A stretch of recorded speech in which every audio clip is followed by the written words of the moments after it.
I read in chapter 2, verse 17, even so faith, if it had not works, is dead, being alone.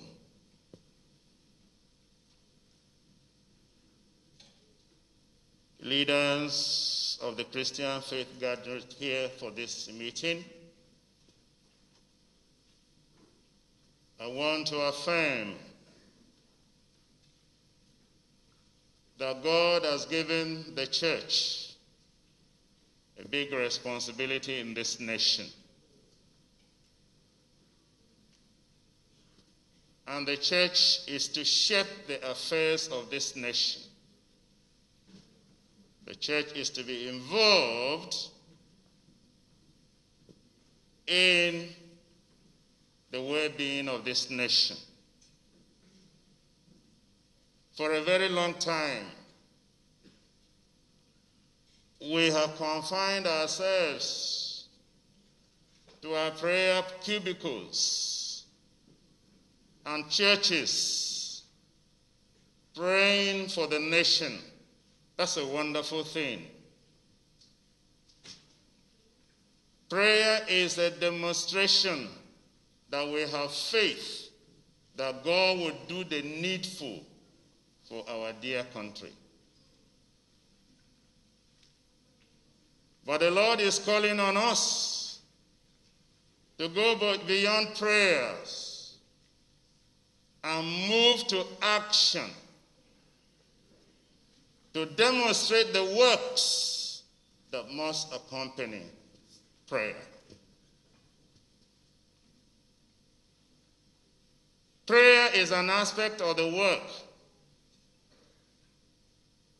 but action, being fully involved, not just in praying for leadership of this nation,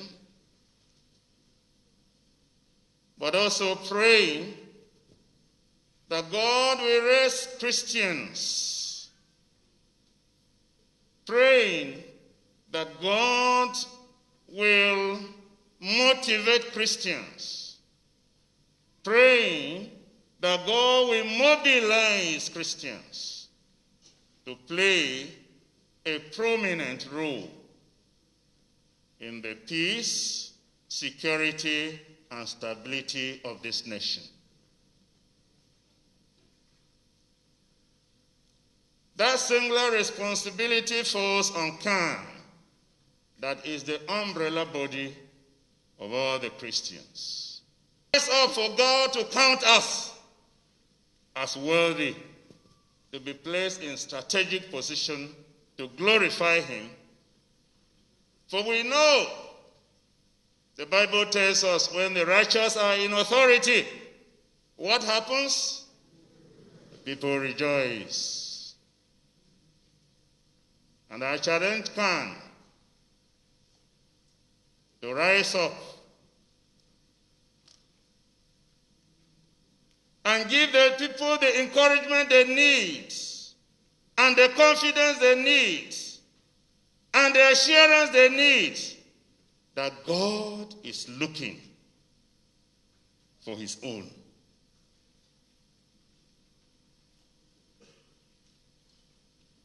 And therefore, I'm believing that as you rise from this meeting, you take this wake-up call seriously. There is nothing prayer cannot do. It is of no doubt that the state of our country is quite worrisome. The events of the past few weeks have been absolutely unpleasant, gory, and feverish to souls. The Christian Association of Nigeria, in finding lasting solution to the problems of our country, recently released a copyright document named the Charter of New Nigeria. We are yet, I thought we'd be able to adopt it yesterday. But by and large, for one reason or the other, we postponed that, and we will soon do that. The rationale is to save Nigeria from collapse and rebuild it on a solid foundation of freedom, justice, mutual respect, and shared prosperity. The Charter for the New Nigeria presents a simple diagnosis of why Nigeria has failed to achieve its future of justice, unity, and prosperity, and offers a set of structural reforms to create a new and better future for Nigeria. It is not a Christian vision. No, it is not a Muslim vision. It is not a southern vision. It is not a northern vision. It is a vision for all Nigerians, for a new Nigeria that is going to work for all of us. The Christian community in Nigeria is worried that Nigeria is sliding towards complete failure. We are worried that disorientation in public leadership makes this a self-fulfilling prophecy. But we are reassured by the words of the scripture that whenever people recognize their errors and make amends, the God of justice will show them mercy and our land will be healed. May the Lord hear our cries for a better Nigeria and heal us from various diseases plaguing us in our social and political lives. In Jesus' name. Nigeria has a great and glorious future, but our hope and future rest on resolving the constitutional incoherencies that have determined our bloody past and our miserable present. Threatens to deny us the future. But if we agree to create a new constitutional order on the basis of equality, justice, and self-determination, if we determine to create a new social compact between Nigerians of different religious persuasions, if we do not deliberately favor any ethnic and religious group to the exclusion of others anymore, if leaders accept and do not live in denial of wrong things or steps they have taken politically or socially, and even economically, that are polarizing the nation more and more, we will recover the promise of a great, peaceful, and prosperous Nigeria. The Christian community in Nigeria is ready for an honest and hard conversation about Nigeria. Beloved, I pray that all of us, especially those in leadership, will at the right time listen to voices of reason and allow us to come together to collectively solve our problems. Nigeria presently is not doing well. I told you about the recently released shortlisted list of justices to the Appeal Court of Nigeria. That list was totally compromised. And if our justice system is compromised, then there is no hope for common man. The president of the Court of Appeal did our work and sent that work to the Federal Judicial Service Commission. There it was hijacked, and the merit list was totally jettisoned for a fraudulent, what I call a fraudulent list, that didn't respect equality in terms of where you come from, balance between states, balance between religions. I told you yesterday how out of 20 justices that are going to the Supreme Court, that 13 of them came from the north, 7 only from the south. And of the 13 that came from the north, there was no Christian. That was injustice. And in that list also, there is one of the judges shortlisted who ought not to be shortlisted. Why? Because in the first instance, his name was not in the list of those recommended to the Federal Judicial Service Commission. In the second instance, he was a member of NJC, National Judicial Council. And as a sitting member of the NJC, he ought not to be recommended by FJSC to the NJC for ratification. So he was sitting at the meeting where his own name was ratified for appointment. That in itself is totally wrong. You cannot be a judge in your own case. So we as the Church of God standing for righteousness, truth, justice, equity, we are submitting that shortlisted list is too fraudulent to be accepted, and it will be dropped totally. For the merit list initially compiled by the President of the Appeal Court of Nigeria. Dear Governor, sir, I am thanking you again and again for making us proud to be Christians because of your focused leadership that has stood firmly for the oppressed in Benue State in particular and the world in general. I'm appealing to you because I am an Olivertist. An Olivertist wants some more.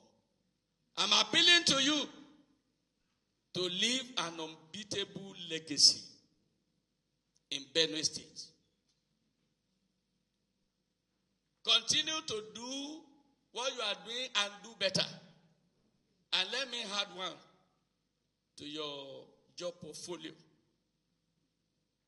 I want you, sir, and I want you to write it down, to initiate the beginning and completion of the building of the first ever Christian Association of Nigeria Secretariat in Benue State.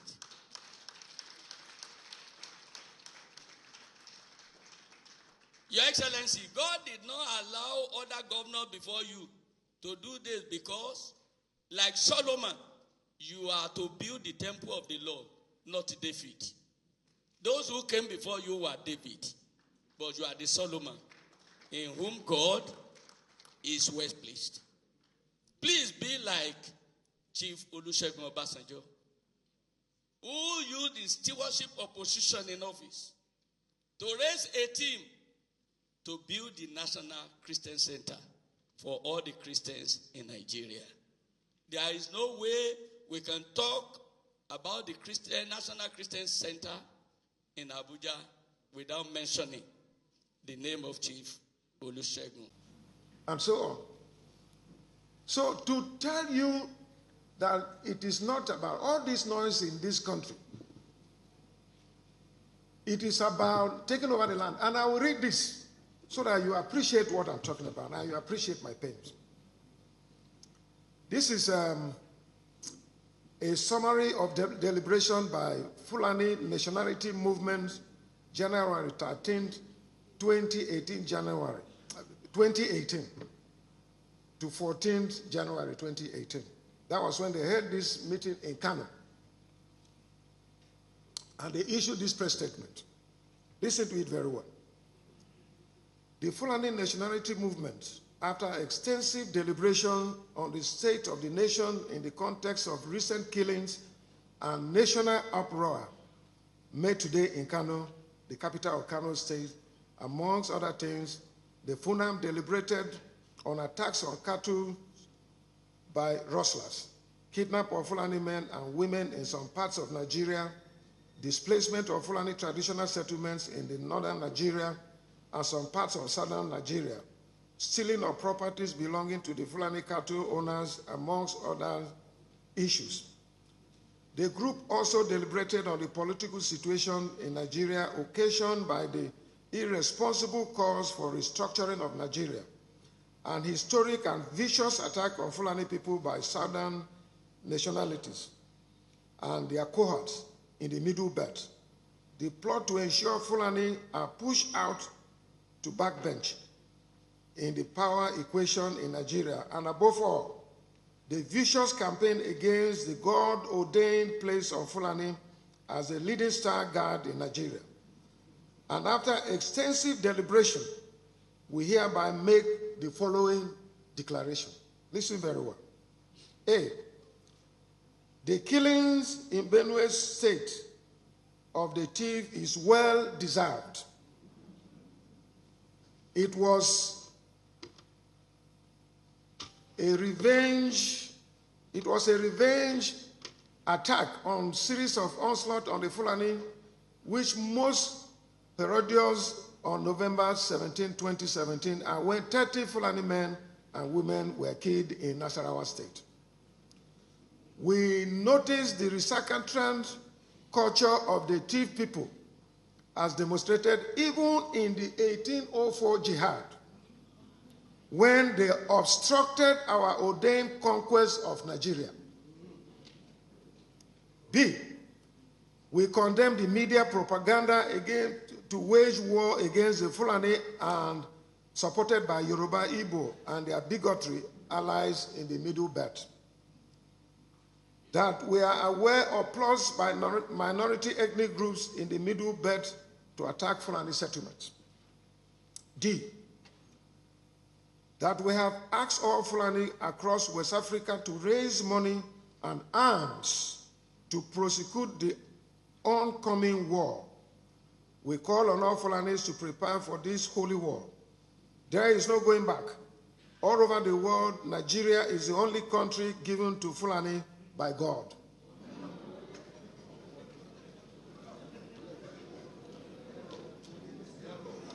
Here's something. This was a press conference held in Kano. And this is the copy. It is before the media. It's on social media. E, we oppose anti-grazing laws which obstruct the ability of Fulani to move freely and stay anywhere in Nigeria. The Fulani, if not for the British, would have actually conquered the entire Nigeria which God has ordained as our dominion. That the cattle colony is the only solution to the crisis.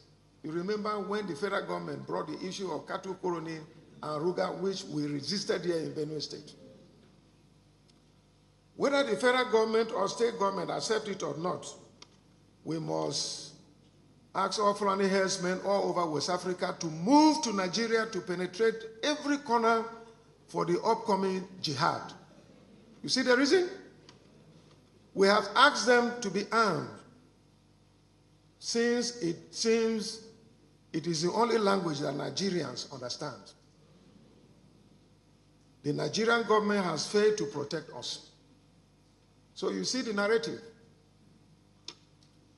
We want those who oppose Fulani cattle trade to be cautious of the consequences. We are ready for the worst. We are prepared for war. There is hope for peace if and only if attacks on Fulani herdsmen stop and the Fulani is allowed to settle anywhere that the Fulani choose to settle in Nigeria. We are Nigerians and are free to settle anywhere we desire with our culture, our families, our commons, and our values to the glory of Almighty Allah. Any attempt or attempts to reverse this demand will be met with holy uprising never before seen in the history of Nigeria, and in the scale compared to only with the 1804 jihad.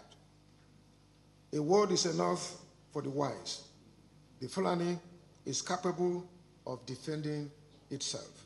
Signed, Badu Salisu Amadu, National President, and Secretary Umar Amir Shehu. There are many others that they did. This one I won't read them, but just read the headings of the provocation that these people have been given. One of it here, they say, Benue belongs to Fulani herdsmen by right of conquest. Benue have never been conquered by any Fulani man, as far as we're concerned, and as far as history is concerned.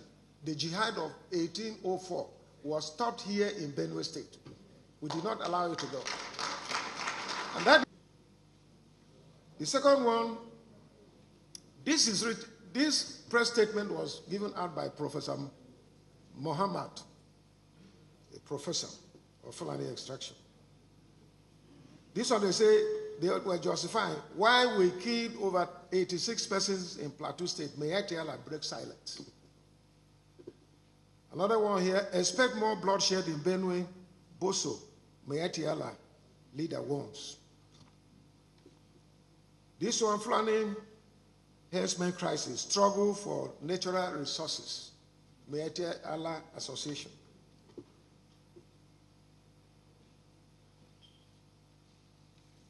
And another one here, they gave a press statement when they killed over 86 people in the plateau.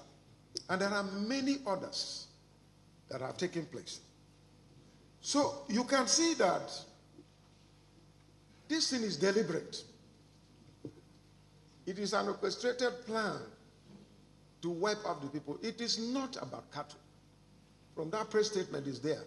And what I did from 2017 to 2018, I wrote 5 good letters to the presidency, alerting them, especially when these threats came. And I knew that Benue was as the front border. I did, and no action was taken. I wrote to the security agencies, no action was taken. And as you can hear, and there are other press interviews that Mayatiala came out clearly and accepted that they took responsibility for the killings in Benue and other parts of Middle Belt. And those people are in Abuja under heavy protection of the security forces of this country. Nobody have invited them for a question when they took responsibility, as these people have said. So you can see the level of injustice, unfairness to other citizens. Are we second citizens in this country? No. That is the point. Even Fulanis themselves, they know. We all came from somewhere, whether Igbo, Hausa, Yoruba or not, we came from somewhere to sojourn here. The history told us that those of us staying in Benue State here, the T people, the Idomas, the Gedes, and all that, we've been here. By 1400, our forefathers were here. But the Fulanis came from Futa Jelo in Senegal in 1800. Killed all the Hausa chiefs that were there and took over. One Hausa prominent man met me and told me, Ortom, I pray for you every day. Me, I cannot do it. I'm a governor like you, but I cannot do it. If I do it, they will kill me. But I pray for you every day that, look, we Hausa, we are slaves. Since 1800, we are slaves, and we don't know what to do. They have taken over. But what you're doing, if God helps you, that is why I pray for you. If God helps you, you'll survive it. Maybe one day, we Hausa too will be liberated.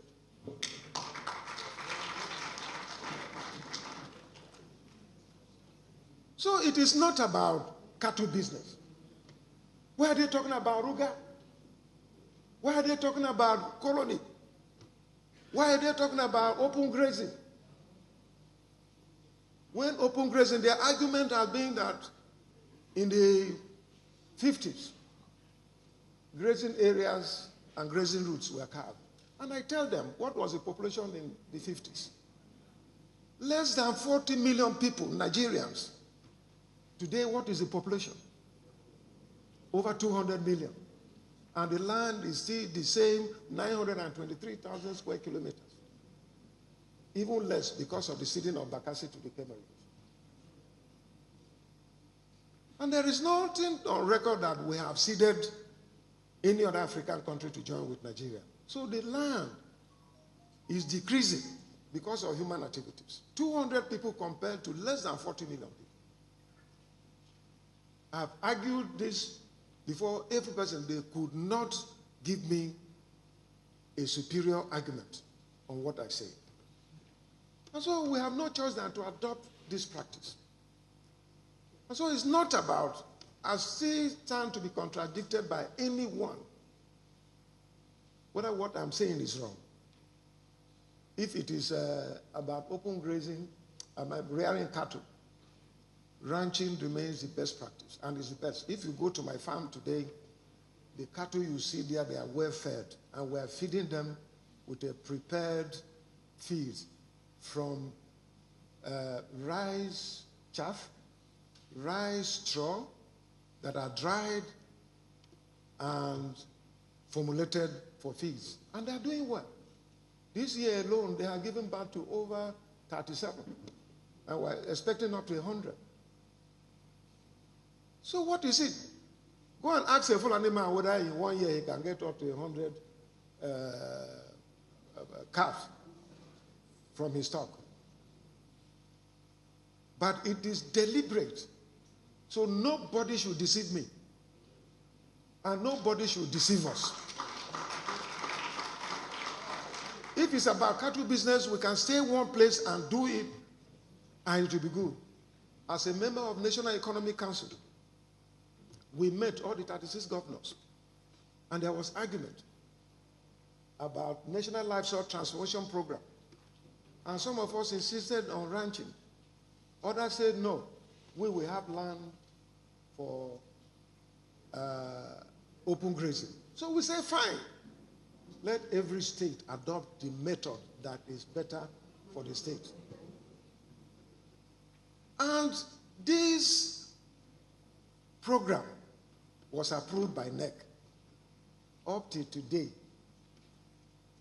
government is now releasing money to implement this program. But when it was Ruga or cattle colony, hurriedly, they brought money. And they said they started one Ruga in Otupo and another one in Taka local government. I said that contractor will not come here.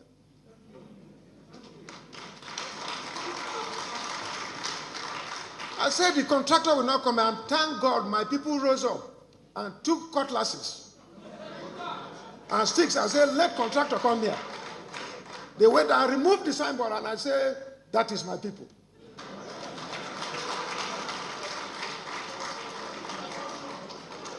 I'm calling on the federal government to recover that money they gave contract for Ruga, and it was with a speed. I don't know whether they even did voucher before collecting that money, but they gave them the money and they mounted signboard and all that. Let federal government recover that money because we rejected it here. Let them channel it to the National Livestock Transformation Program so that we can use that money to help our people, including Flanders. So we're not against anyone in this state. That is the history of the prohibition of open grazing and provision for ranching here in Benue State. We have not sent any Fulani away from here who is willing to be law-abiding. Up to today, we are inviting more Fulanis, they can come. Once they have legitimate papers that they are Nigerians, they are free to reside here in Benue State, but on condition that they must respect the laws of the land. Here, we don't do open grazing. If you trespass, we arrest you. We are law-abiding people. We are God-fearing. And so we respect the laws of the land. We respect our constitution. So Fulanis are free to come here and do cattle business, but you must ranch. That is what we are saying. If you do open grazing, we will arrest you, prosecute you, and if possible, jail you. Here in Benue State, we have arrested people who rustle cattle. 2 weeks ago, some of my relations from my village, just to show an example and to serve as a deterrent, they went to our neighboring state. One man rustled about 6 cows and brought. When we got the news, I sent my security advisor. He was arrested and is on a waiting trial in prison right now as I talk to you. He's a thief man. He's a relation of mine. The other it is a conversation with us. The chief of staff